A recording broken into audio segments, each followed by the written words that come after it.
Yeah, I work at UIT, which is probably the northernmost university in the world, located in the Arctic. I'm always considering kind of founding DIGRA Arctic. I would then be the only member and president in lifetime, because I'm a very lonely gamer researcher up there. We'll see. I think I get the help of at least 2 weeks for that, probably. Yeah, I'm trying to walk you through my ideas about what folk games might be, and these have already been problematized during the discussions earlier. And to do that, I try to give you first a little diagnostics of what I perceive to be kind of a present condition and how is it reflected in popular culture there among games. Before I try to develop a few ideas about what folk games are and how we can relate to them. This is from the 80s, the kind of good old no future feeling back then, mid-80s, punk movement, or if you want to call it a movement, punk culture in a way. It had this, to me, when I was a youth, it had this kind of anarchic political appeal. But when I look back at it now, it's not political at all. I think it is really where the problem started. It is a reaction to a depoliticization of democracy carried out by neoliberalism. Because punk was not really a political movement with clear objectives. It was basically very individual, almost libertarian, and it did not really have a political program to turn to. And I think we are now in a very similar situation in very many Western democracies, that people pretty quickly can agree to what they don't like, and they gather on the squares from, let's say, whatever these parks were called in Istanbul or at Wall Street, Occupy Wall Street, to protest against something. But as soon as the question comes up of how to reorder the mess and create something better, the crowds evaporate, and no one really seems to have a proper idea. And I think this lack of political ideas is the core of a power concept. Connected to neoliberalism that really systematically undermined collective movements and our collective ability to think constructively about better futures. And not only to think about them, but also to reflect them in popular culture and then act upon these imaginations and reflections. So the question we have to ask us today is there really no future? Or is it just that there is a future, but it's only for the few? And then, of course, the kind of tech utopian discourse pops in with AI solving all our problems, smart cities and technology meeting business to save everything. And then, of course, the people, the big disruptors and breakers of things who really benefit from this very nicely. But of course, and because the situation on the planet is that we have to do something, and they are not doing it, even though they have the power to do so, and we are incapable of taking away that power to move it back to a democratically controlled state, for instance. Because we have to do something, Sonia had it already on the screen, climate change is upon us. But then we have to ask, who is this we, really? When we say, oh, we have to save the planet, we have to do something, who is this we? And in terms of sustainability, for instance, when we say, oh, we need sustainability, what type of sustainability? Economic sustainability, ensuring profits, or ecological sustainability, ensuring the life of the planet, social sustainability, ensuring stable democracies and societies. And these cannot simply be combined, even so if we use digital technologies. So the main kind of problem here, I think, is this, that a few people have created the mess, tremendously benefit from it, and have the power to make us do it. And I think this is basically the basic idea I want to work upon. So my solution is that we need utopia now, and we need a collective version of utopia, right? Not kind of an individual escape space. These might be important. I'm not saying we don't need them. You might need an escape space to just gather yourself, gather energy, but then always this is the objective to get out again and work politically, collectively within the democratic structures we have. This is not a new thought. Jürgen Habermas thought already in 1985, at the heydays of a neoliberal takeover with Thatcher, Reagan, and Kohl. When the utopian oasis dry up, we are left with a desert of banalities and cluelessness. Habermas himself, interestingly, in his thinking, he was charged with both being too utopian in his idea about the classical kind of bourgeois society with the public sphere, and to dystopia in his analysis of what our public sphere has become in connection to privatized news media and stuff like that. So he had all these thoughts always with him in a way, and I think the utopianism translated into concrete political projects, such as, for instance, the idea of having press support in Norway. Nationwide newspapers there get funding from the state to maintain their capacity to publish, even though it's really counter-hegemonic ones. This is based on the idea coming from Habermas and the importance of a public sphere for democracy. So in terms of popular culture, I subscribe to what Zizek and Jamison. Well, it's not entirely sure who came up with that first.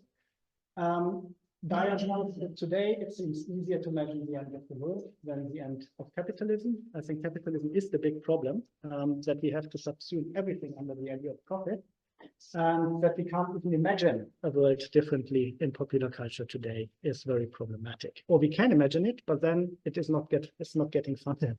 Very often, a huge majority of what is out there is this topic. So in a paper last year, I kind of conceptualized this state of affairs as petrified politics, the post-democratic condition that limits an imagination of politics to a merely technocratic management of a received and implicitly reified status quo. As soon as someone comes up and says change occurs, this change usually in popular culture becomes catastrophic. Or the catastrophe has already occurred and we are left with small families and small bands of people fighting each other for scarce resources.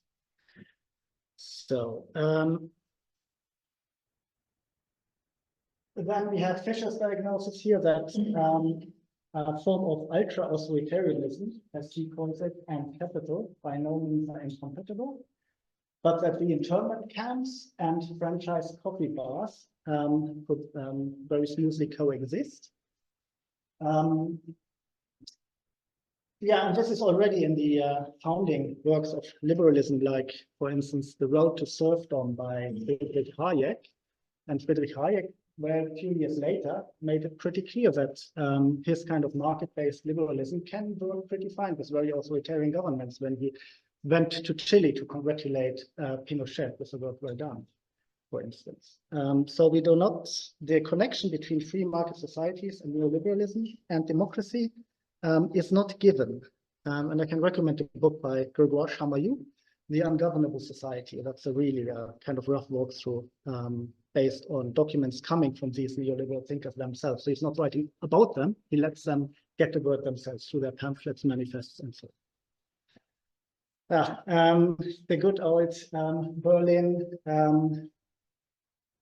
sarcastic reflectionism here, authoritarian capitalism or death. Well,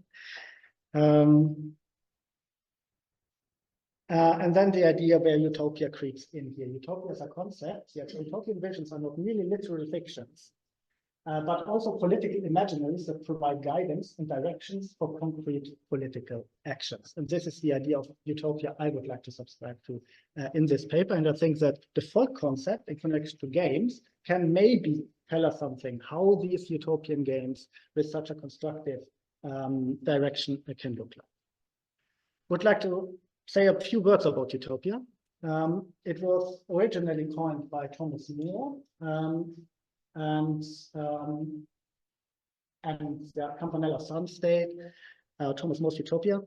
And originally when the world was not yet mapped, right? They were physical, geographical locations. Yeah, you could imagine these things, these perfect spaces, utopias. But later on, when the whole planet was mapped, utopia moved into the future. It became possible future societies. And thereby they became politically even more relevant than the originally spatially configured versions were. There's the idea of utopia as a literary genre. It's not too interesting for me or for us here, I would say. And then the need and function for utopian thinking, then utopia became kind of a part of sociology and sociological thinking. For Marx and Marxists, utopia was a very double-edged sword. There were very many people very critical to it, and they feared that utopia would lead to escapism, that people would just think about the perfect space and not do anything. However, Mannheim, and especially Ernst Bloch, they showed that utopian thinking is an integral part of politics and of human nature. That is what Bloch meant with his idea of a utopian impulse. That is something that's given in human beings in this principle of hope. There is, of course, utopia as a contingent concept, and a utopia for some is a dystopia for others. So we have to make our values very explicit that go into their implicit norm sets. And of course, anti-utopianism, especially Petrified, but also Karl Popper, they were very critical to utopian thinking because they said the big totalitarian experiments of the 20th century, like Stalinism and Nazism, they were based on utopian thinking. And thereby I said utopia is dangerous. It can lead, or it will automatically lead to kind of this totalitarian societies. Hannah Arendt wasn't entirely in disagreement with this. She also said that, of course, Nazism and Stalinism had utopian elements in them, but then she said, that does not mean that every utopia needs to become totalitarian. Even though the big totalitarian experience had utopian elements, this is not a necessity in the term. And then we have, as I already mentioned in the citations, people like Habermas or Jemison who say democratic politics and the development of our communities need utopian thinking to give us the ideas we need to improve politics and life. And then from there, we can move to Ruth Levitas, and I would like to put most emphasis on her work. The book is called Utopia as Method. And what she describes here is how we can imaginarily reconstitute society. That means how can we translate the imagination of a better world into concrete politics. And she says this utopia as method works along three modes. The first one is archaeological. This is the moment where you try to identify what kind of utopian ideas are out there and what are their elements, right? Or what kind of utopia are lacking. Then comes the ontological mode, as she calls it. And there she asks the question, okay, if we have these utopia out there, what types of subjectivities and identities, both individually and collectively, are implied in these, right? And then she asks, if we then get an idea about a normative utopia we want to reach, what type of subjectivities and identities would be necessary for them to then move into the architectural mode, which is the phase where you gather these ideas and think about concrete steps of how can these be realized in political practice. Yes, and then we have the question, what can games do in this? And there I found the concept of folk games very invigorating as a concrete iteration of games along the direction of representation in games, the reconfiguration of game worlds through the practice of play, the materiality of games, and the practices evocated in society through games. I get back to this. So what might utopian games be? On the one hand, we have these kind of slightly escapist safe spaces where you can revert to kind of feel better after a while. But then we also have to take into account that these spaces very often are hyper-commercialized, and that this type of escapism has a tendency of maybe becoming idiosyncratic, that you just do it for yourself and then you feel better and then you go out and just continue like before. However, I hope that utopian games can be designed that becomes actual engines for conscientization and political mobilization for progressive aims. And of course, a democratic society or community needs to agree upon which aims we want to reach. And I think some would be obvious for us in the situation we are in, like reducing inequalities, doing something about climate change, and hopefully doing away with capitalism. However, and then we get back into the right-wing idea here, also fascists have utopian ideas, and we have been pointed out many times. Oh no, sorry, that's the next point. That's the arenas for toxic backward looping process. Right, because games, of course, become also places where these kind of utopian ideas that go in my opinion, the wrong directions can be negotiated. And they can, I hope, also become tools for progressive forms of populism. And I think that to create utopian ideas that can actually take a hold on people, we should not shy away from the term populism, but we have to reacquire the term and give it a positive, constructive, progressive meaning.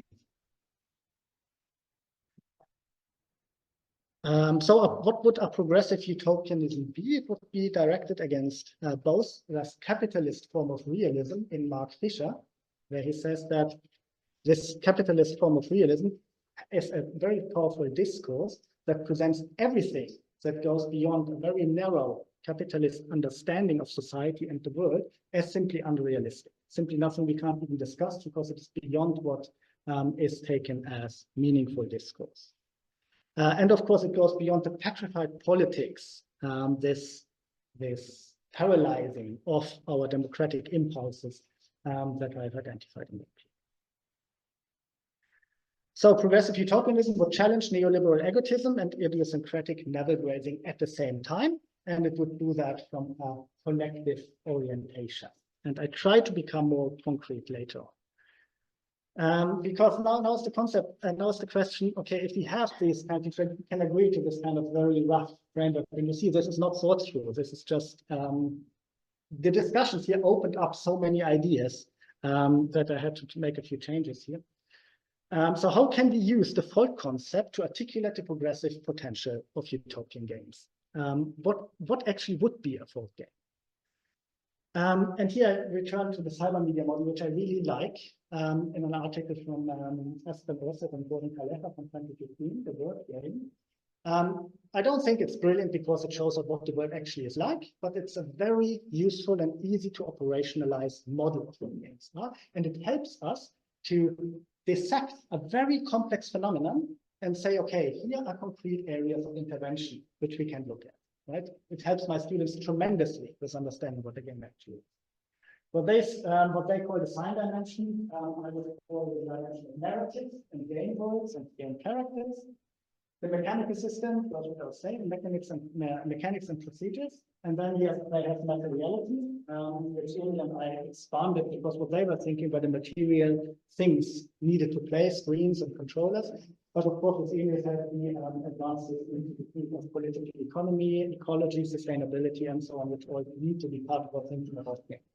And then after you have, of course, the player, the human agent, that kind of activates inside of the object here in different configurations through the reconfigured practices of play. So when we think about folk games, how can we think about them? I think we could, for instance, did we? No. Yeah, here, yes.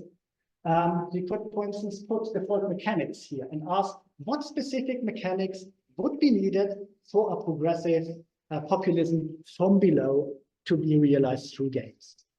We could ask the same about folk words, right? And folk kind of narratives. How would they look like? We can look at the question of folk production and infrastructure. And here I go beyond aspect thinking.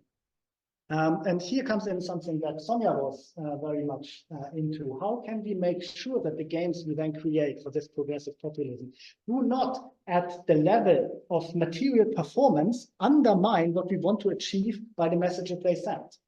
How do we make ecologically sustainable games that have the right message, right? So the performance effect and the message go hand in hand.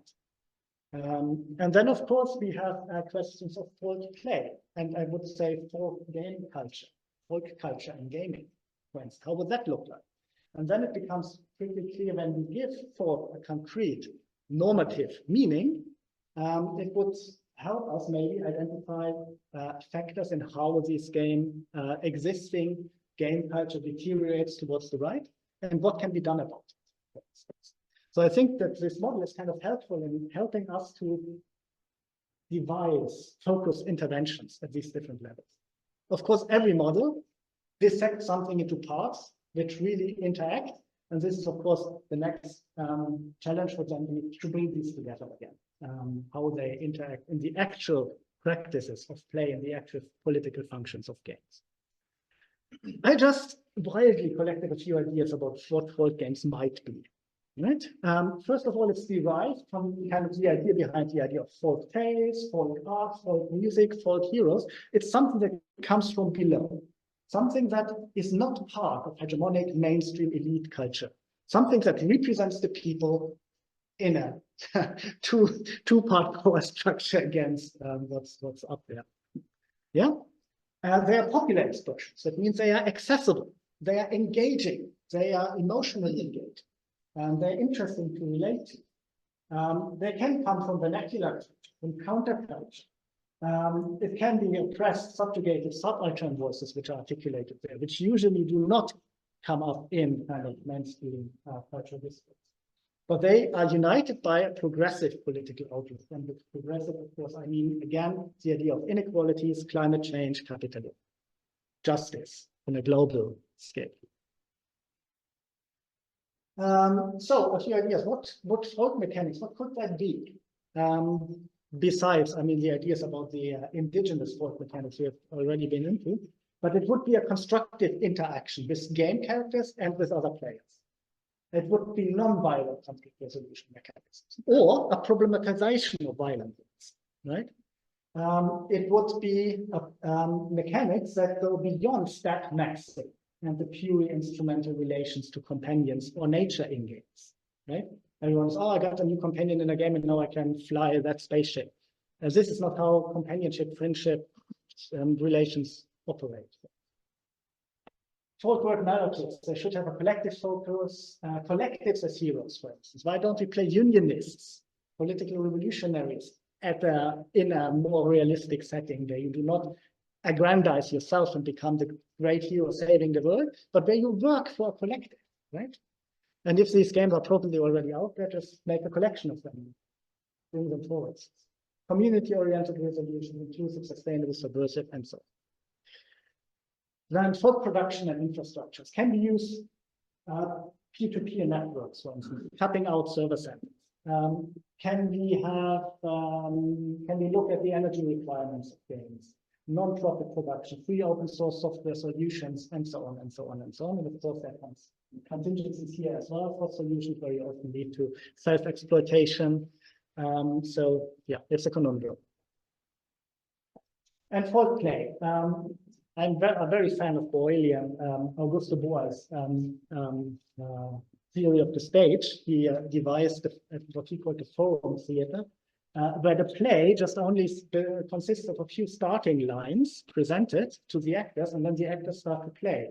And it is the objective of, or the role of the spectators to intervene in the play at any moment and drive it forward or comment on what's going on stage. Right? And for Boal, the interesting thing about the stage is not the play presented to an audience, but it is the audience creating the play together. And I think this, I used it myself in an article a few years back to conceptualize how politically conscientious play can be. Modding centers. I make the argument regarding, in a book chapter regarding this war of mine, where you can, in the modding center, really change the stats of very many game processes. Very many people did that to make the game more easy, but it could also become a discussion about procedures in board games, right? You could connect this to a forum theater idea and say, in the modding center, we discuss how difficult should it be to survive in the code? How deadly is a bullet? How devastating is it to the psychology of a person to really kill someone, for instance? Yeah.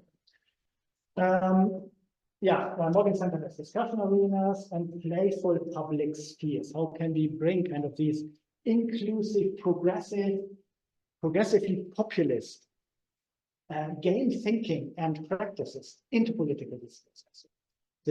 This playful testing out of alternatives. We don't fear the other, but engage with the other in a playful practice to see what they think, what's their perspective, instead of canceling them. Yeah, I subsume this very quickly as well. Don't cite this or take this as kind of ready thought. It's just an explosion of ideas here I present to you today. But what I try to do here is to make a table where we have the ecological phase and the ontological phase and the architectural phase by Hus Levitas and the utopian thinking. And I then try to map that through the table on the folk economics, folk words, narratives, folk production, folk play inspired by Orchard and Kalesha cyber media movie. And then I identified a few key questions that might be asked under each of these. And if you find suitable answers to these questions, I think we could get to kind of a design template for games, maybe, or a template for how to use games in political purposes, or how we can critique the actual effects of games on democracy, and so on and so on. I hope this makes sort of sense. I'm not sure. And there's lots of text. This is why I just didn't fill out everything at the same time. And I think maybe I won't go through them because, as I said, they're not thought through, but maybe you can just have this open for the discussion later. And then you can just take this as a point of departure and critique it, improve it, or whatever.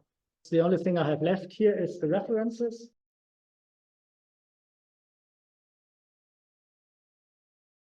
That is what I had, my wide thoughts on utopia and game mechanics and folk mechanics, and I hope it was inspiring to some, and now I'm awaiting your feedback and criticism.